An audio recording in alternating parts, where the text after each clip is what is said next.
अस्सलाम वालेकुम दोस्तों, सत श्री अकाल। मैं नासिर ढिल्लों। अज असीं हां वाघा बॉर्डर ते इत्थे संगत जिहड़ी अज प्रकाश पुरब दियां जिहड़ियां सैलीब्रेशन उन्हां 'च शिरकत करन वास्ते इंडिया तो दुनिया तो पहुँच रही है।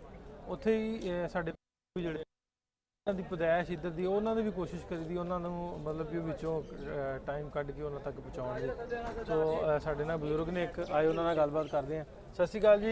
ਪਹਿਲਾਂ ਤਾਂ ਵੈਲਕਮ ਤੁਹਾਨੂੰ ਜੀ ਪਾਕਿਸਤਾਨ। ਤੁਹਾਨੂੰ ਬਹੁਤ ਬਹੁਤ ਮੁਹੱਬਤ ਪਿਆਰ ਵੈਲਕਮ। ਹੋਪਫੁਲੀ ਤੁਹਾਨੂੰ ਚੰਗਾ ਲੱਗੇਗਾ ਇੱਥੇ ਆ ਕੇ। ਬਹੁਤ ਬਹੁਤ ਨਾਂ ਕੀ ਤੁਹਾਡਾ ਜੀ? ਹਜ਼ਾਰਾ ਸਿੰਘ ਢੋਟ। ਹਜ਼ਾਰਾ ਸਿੰਘ ਢਿੱਲੋਂ। ਢੋਟ ਢੋਟ ਢੋਟ।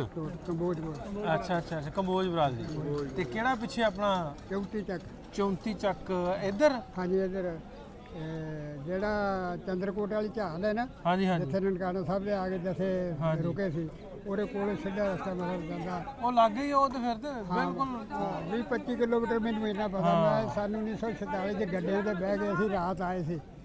ਅੱਛਾ ਅੱਛਾ ਅੱਛਾ। ਇੱਥੇ ਉਧਰ ਤੁਹਾਡਾ ਕਿਹੜਾ ਵਾ ਸ਼ਹਿਰ?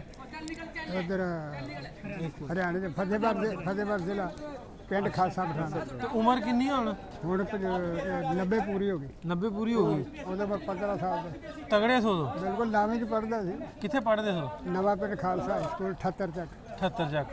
ਅੱਛਾ, ਉਹ ਉੱਥੇ ਜਿਹੜਾ ਤੁਹਾਡਾ ਪਿੰਡ ਹੈ 34, ਉਹਦੇ 'ਚ ਕੋਈ ਮੁਸਲਮਾਨਾਂ ਦਾ ਘਰ ਨਹੀਂ, ਹੋਇਆ? ਮੁਸਲਮਾਨਾਂ ਦੇ ਨਹੀਂ, ਮੁਜ਼ਾਹਰੇ ਹੈ ਸੀ। ਤੇ ਹੁਣ ਸ਼ਾਇਦ ਮੇਰੇ ਕੋਈ ਹਾਰਨ ਦਾ ਨਾ ਵੀ ਹੋਵੇ। ਬਾਕੀ ਮੈਂ ਪਿੰਡ ਦਾ ਆਪਦਾ ਘਰ ਤੋਂ ਸਭ ਕੁਝ ਲੱਭਣਾ ਸਭ ਪਤਾ ਨਹੀਂ। ਤੇ ਉਹ ਜਿਹੜੇ ਮੁਜ਼ਾਹਰੇ ਆ ਉਹਨਾਂ ਦੇ ਜਿਹੜੇ ਕਸਬੇਦਾਰ ਹੁੰਦੇ ਪਿੰਡਾਂ ਦੇ ਵਿੱਚ, ਉਹਨਾਂ ਦੇ ਇਹ ਜਿਹੜੇ ਸੀਰ ਸਬਟਾ ਕਰਦੇ ਸੀ ਨਾ, ਆਪਾਂ ਮਜਬੀ ਜਾਂ ਛੋਟੀ ਜਾਤ ਦੇ ਆਪਾਂ ਨਾਲ ਰੱਖਦੇ ਸੀ, ਉਹ ਬੰਦੇ ਸੀ ਸਾਡੇ ਪਿੰਡ। ਉਹਨਾਂ 'ਚ ਕੋਈ ਹੈਗਾ ਤੁਹਾਡੇ ਆਣ ਦਾ? ਨਹੀਂ, ਹੁਣ ਮੈਂ ਤੇ ਗਿਆ ਨਹੀਂ ਮੁੜ ਕੇ। ਹੁਣ ਫਿਰ ਜਾ ਲੈ ਕੇ ਚੱਲੀਏ ਪਿੰਡ ਤੁਹਾਨੂੰ ਫਿਰ? ਹਾਂ, ਕੱਲ੍ਹ ਹੁਣ ਜਾਵਾਂਗੇ ਪਿੰਡ ਤੇ ਜਾ ਕੇ ਆਉਣਾ ਜੀ। ਜਾਣਾ ਹੀ ਜਾਣਾ? ਹਾਂ, ਜਾਣਾ ਜੀ। ਅੱਛਾ, ਪਿੰਡ ਵੇਖਣੇ ਵੇਖਣਾ। ਚਲੋ ਜੀ, ਸਾਰੇ ਤੁਸੀਂ ਜੁੜੇ ਰਹੋ। ਬਜ਼ੁਰਗਾਂ ਨੂੰ ਪਿੰਡ ਆਪਾਂ ਲੈ ਕੇ ਜਾਣਾ, ਇਹਨਾਂ ਦਾ ਪਿੰਡ ਵਿਖਾ ਕੇ ਲਿਆਉਣਾ। ਤੇ ਪਿੰਡ ਦਾ ਨਾਮ 34 ਚੱਕ। 34 ਚੱਕ ਬੇਰਵਾਲਾ ਪਿੰਡ ਸੀ ਵੈਸੇ। ਇਹ ਤੇ ਬੇਰਵਾਲਾ ਦੇ ਚੱਕ ਨੰਬਰ 34 ਸੀ। ਇਹ ਤਾਂ 75 ਸਾਲਾਂ ਤੋਂ ਖਾਹਿਸ਼ ਹੈ ਸੀ ਜਾਣ ਦੀ? ਦੁਬਾਰਾ ਨਹੀਂ, ਖਾਹਿਸ਼ ਹੈ ਸੀ ਪਿੰਡ ਵੇਖਣਾ। ਹਾਂਜੀ, ਹਾਂ ਬਿਲਕੁਲ। ਅੱਛਾ, ਮੇਰੀ ਇੱਛਾ ਸੀ। ਮਤਲਬ ਇਹ ਵੀ ਬੜੇ ਅਫਸੋਸ ਚ ਆਏ ਸੀ, ਪਰ ਪਹਿਲਾਂ ਪੀਜ਼ਾ ਨਹੀਂ ਲੱਗਿਆ। ਫਾਦਰ ਨੇ ਮੇਰੇ ਪਹਿਲਾਂ ਨਹੀਂ ਸੀ ਲੱਗਿਆ। ਦਾਣੇ ਪਾਣੀ ਤੋਂ ਬਿਨਾਂ ਗੱਲ ਨਹੀਂ ਬਣਦੀ। ਹਾਂ। ਜਹਾਂ ਦਾਣੇ ਤਹਾਂ ਖਾਣੇ, ਨਾਨਕਾ ਸਾਚੇ।